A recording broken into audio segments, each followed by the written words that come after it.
Dans notre rubrique Grand Angle, ce matin, nous quittons le sol et partons pour les airs. Nous nous intéressons à la formation du personnel en cabine, les hôtesses de l'air, les stewards.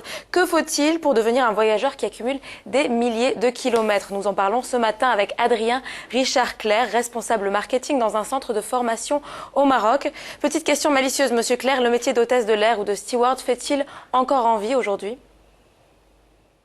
Nous formons près de 200 élèves à ces métiers qui sont vraiment des métiers d'avenir et des métiers de porteurs et de créateurs d'emplois, je dirais, puisque aujourd'hui, une récente étude Boeing nous apprend qu'il va falloir près de 40 000 hôtesses de l'air stewards par an. Ça, ce sont les besoins d'un des principaux avionneurs aujourd'hui au monde, qui nous apprend ce besoin en recrutement. Donc effectivement, après nos élèves proviennent du Maroc, bien évidemment, mais également beaucoup d'Afrique francophone, donc notamment du Sénégal, notamment de Côte d'Ivoire et également de Congo-Brazzaville. Grâce à une formation que nous sommes les seuls à pouvoir réaliser en Afrique, nous sommes homologués pour faire passer une formation qui s'appelle le CCA, le Cabin Crew Attestation, qui est une formation qui est homologuée à l'échelle européenne. C'est là vraiment la différence et l'importance, puisque ce diplôme-là est sous l'égide de l'Agence européenne de la sécurité aérienne, ce qui permet directement en fait à nos élèves de pouvoir postuler dans toutes les compagnies à l'international. Puisqu'aujourd'hui, les formations qui sont réalisées en Afrique ne sont malheureusement pas reconnues sur le plan international, souvent reconnues uniquement sur le plan national. Richard, quelles sont les conditions pour accéder à cette profession?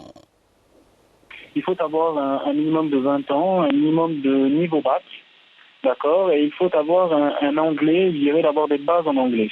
Alors, dans nos cursus, il y a des cours d'anglais qui sont inclus, puisque la langue de Shakespeare est évidemment aujourd'hui la langue la plus utilisée dans le secteur aéronautique, et je dirais même au-delà de ça dans le secteur professionnel. Donc la langue anglaise est très importante parce que tous les recrutements vont se faire en anglais. C'est pour ça qu'on met vraiment toutes les chances des côtés de nos étudiants en incluant des cours d'anglais spécifiques, notamment des cours d'anglais professionnels et des cours d'anglais aéronautique à nos élèves, afin de pouvoir avoir un bon niveau. Mais voilà, ce qu'il faut savoir, c'est que ces 3 points, le niveau bac, un minimum de 20 ans, et avoir quelques bases en anglais. Voilà. Pour répondre à votre deuxième question, donc la formation dure 2 mois. Elle dure 2 mois, elle est homologuée en ce sens-là, et les places sont limitées puisque uniquement 20 personnes par session peuvent intégrer cette formation-là exclusive CCA européenne, et donc elle dure 2 mois en intégralité. Alors, monsieur Clerc, vous l'avez évoqué brièvement, mais quelles sont les opportunités qui s'offrent réellement aux personnes formées dans votre établissement? Je pense que le public voudrait savoir. Alors écoutez, c'est un avantage, mais au-delà de ce que ça peut représenter pour nous, on a vraiment à cœur d'avoir cet avantage-là à offrir à nos élèves et à nos candidats. Pour vraiment offrir ce diplôme-là reconnu à l'international, je vais vous donner un exemple. Nous avons récemment signé avec une compagnie qui s'appelle Fly Dubai, qui est basée, donc comme son nom l'indique, à Dubaï, aux Émirats.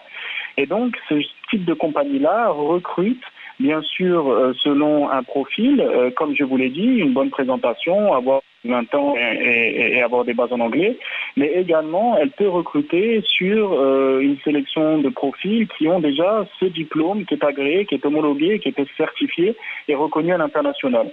Donc vraiment c'est un atout de taille pour nos candidats et nos élèves d'intégrer une formation de ce type qui leur permet derrière de voler vers de nouveaux horizons, je dirais. Voilà, c'était Adrien Richard-Clerc qui revenait sur les enjeux liés à la formation des métiers